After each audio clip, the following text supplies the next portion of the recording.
What if you could walk through the greatest castles in Westeros, not as names on a map or distant places mentioned in songs, but as living strongholds, towering over rivers, cities, mountains, seas, and battlefields? These are the seats of ancient houses, the fortresses kings fought to claim, and the walls that shaped the history of the realm. In this Realm of Thrones cinematic tour, we journey across Westeros castle by castle, from the cold heart of the north to the shores of Blackwater Bay. Every great castle has a history, and every stone has something to remember. Winterfell was not built to impress kings. It was built to survive winter.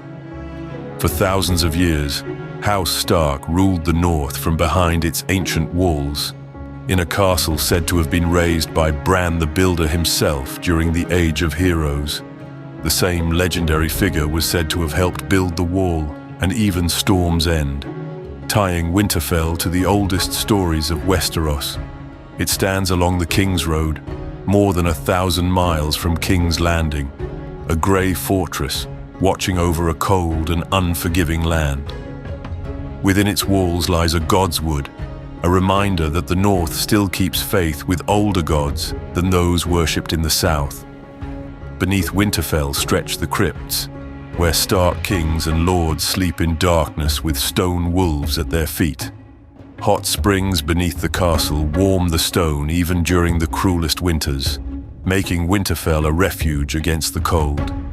To outsiders, Winterfell may seem grim, but to the north it was never merely a castle.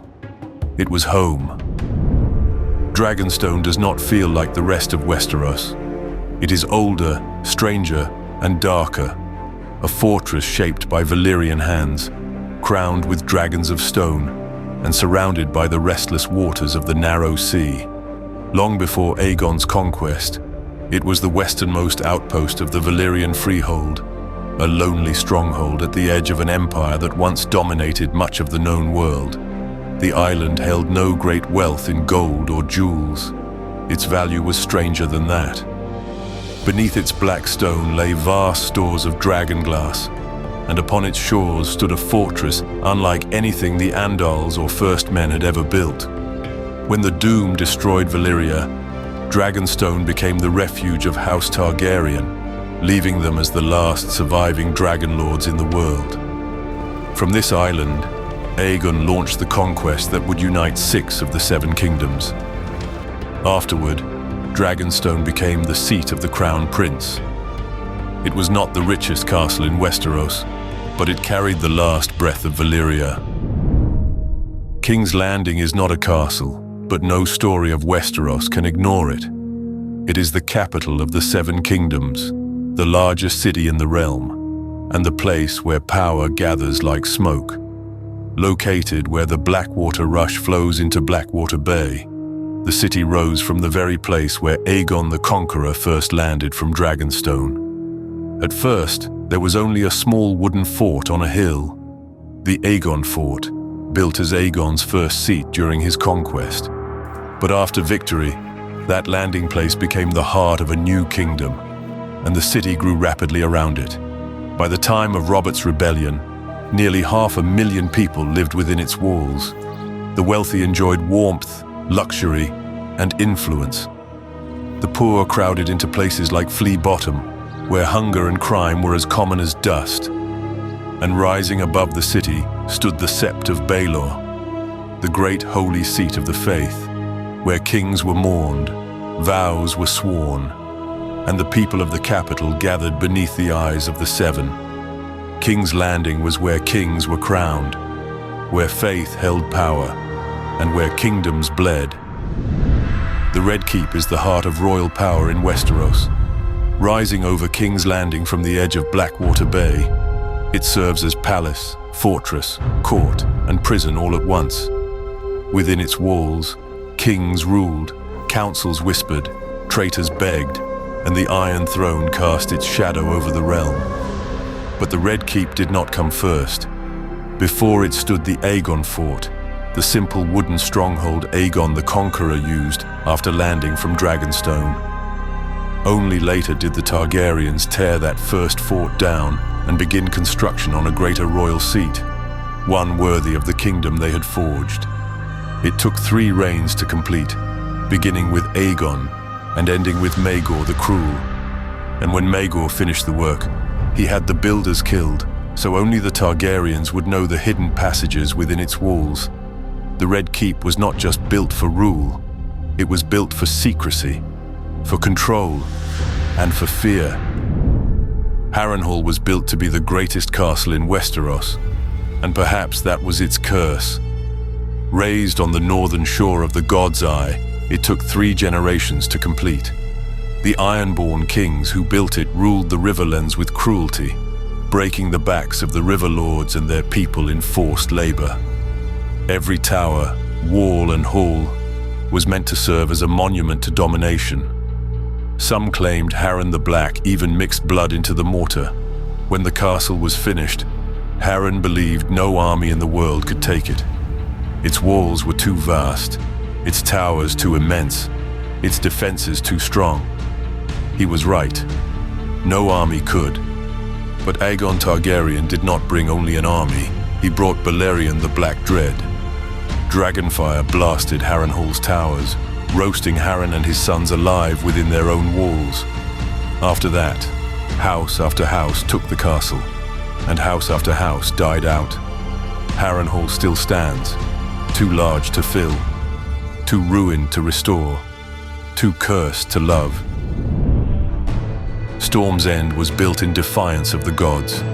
Legend says Durin Godsgrief raised the first castle after taking Elenai, daughter of the sea god and the wind goddess, as his wife. In their rage, the gods sent storms to destroy his home again and again. Each time Durin rebuilt. Each time the storms returned. But the 7th castle stood. Said to have been built with the aid of Bran the Builder, Storm's End became one of the mightiest fortresses in Westeros. Its seaward wall rises above a deadly drop into the sea below, thick enough to laugh at storms and siege alike.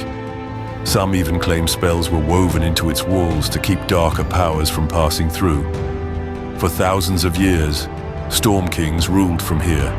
Then Aegon's conquest came, and Orys Baratheon took the castle, the lands, the sigil, and the daughter of the last Storm King. Storm's End has endured many sieges, but it has never truly fallen. Casterly Rock is wealth hidden in stone. Long before the Lannisters ruled it, the rock belonged to House Casterly, who built their power into the great promontory above the Sunset Sea. But legend says Lan the Clever took the stronghold from them not by storm, but by wit, slipping into their halls and stealing the future of the West without ever needing an army. However it happened, the rock became the seat of House Lannister. Unlike many castles, Casterly Rock is not simply built upon the land. Much of it lies within the mountain itself, carved into stone above the sea, filled with halls, chambers, mines, and the golden pride of the West. For generations, it stood as a symbol of Lannister power. In earlier days, little more than a watchtower crowned the rock from above. But under Tywin Lannister, its outer face was expanded into something worthy of the family's ambition. Casterly Rock is not just a fortress. It is a warning. The lions are rich, and the lions remember. Riverrun was built for war by men who understood rivers. Seat of House Tully, it stands where the Red Fork meets the Tumblestone, commanding the waters of the Riverlands from a position few castles can match. Built as an island fortress, Riverrun was designed around the land itself, using water as both shield and weapon. In times of danger, sluice gates can flood the surrounding channels, turning Riverrun fully into an island. Its walls rise straight from the water. Its towers command the opposite shores, and any army foolish enough to assault it must first fight the rivers themselves. For the Tullys, Riverrun was more than a home. It was the heart of their power and the shield of the Trident. Lords were raised there. Wards grew beneath its towers. Alliances were forged in its halls. In a land so often broken by war, Riverrun endured because it was built around one simple truth. Stone can be broken, walls can be climbed, but water protects what stone cannot. The Twins are not the largest castle in Westeros, nor the most beautiful, but few strongholds control something more valuable. Passage. Seat of House Frey. The Twins stand on either side of the green fork of the Trident, joined by a fortified bridge. For hundreds of miles in either direction, there is no easier crossing. Armies, merchants, travelers, and kings may all find themselves forced to ask permission from the Freys. That is the power of the Twins. Not glory or ancient legend, but leverage. The castle sits on the road between Winterfell and Riverrun, making it one of the most strategically important crossings in the Riverlands. To avoid it means long detours, dangerous swamps, or precious time lost in war. The Twins do not command loyalty the way Winterfell does, or the way Harrenhal once did. But they command movement, and in Westeros, that can be just as powerful. A castle does not need to inspire love, only necessity. Highgarden is the jewel of the Reach, seat of House Tyrell. It stands along the Mander and the Rose Road, surrounded by golden fields, gardens and trade routes that feed the wealth of southern Westeros. Where other castles speak of war, Highgarden speaks of abundance. The Reach is fertile, powerful and rich, and Highgarden sits at its heart. From here, the Tyrells ruled over one of the most prosperous regions in the Seven Kingdoms, commanding harvests, armies and roads that linked Old Town, King's Landing and Lannisport. Heavy trade passed through the region, and with it came influence, gold and power. The beauty of Highgarden was never weakness. It was power wearing silk instead of steel. The golden roses and green fields around the castle became more than a sigil. They became an image of everything the Reach wished to be.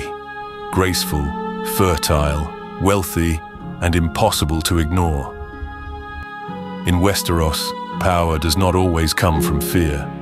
Sometimes it blooms.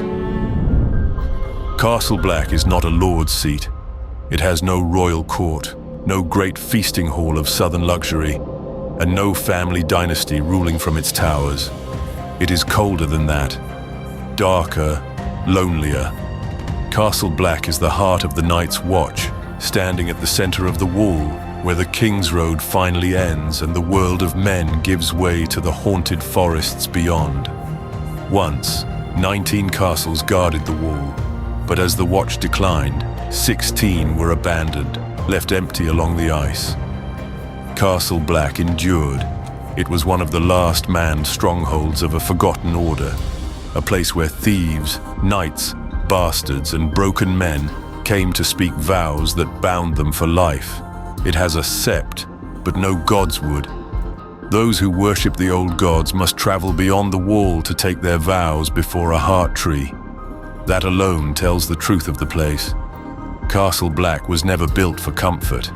It was built for duty, and for thousands of years, it watched the darkness. The castles of Westeros are not merely backdrops to war. They are the bones of the realm. Winterfell guards the memory of the North. Dragonstone carries the last breath of Valyria. King's Landing marks the place where conquest became rule. The Red Keep holds the throne that broke kings and made monsters.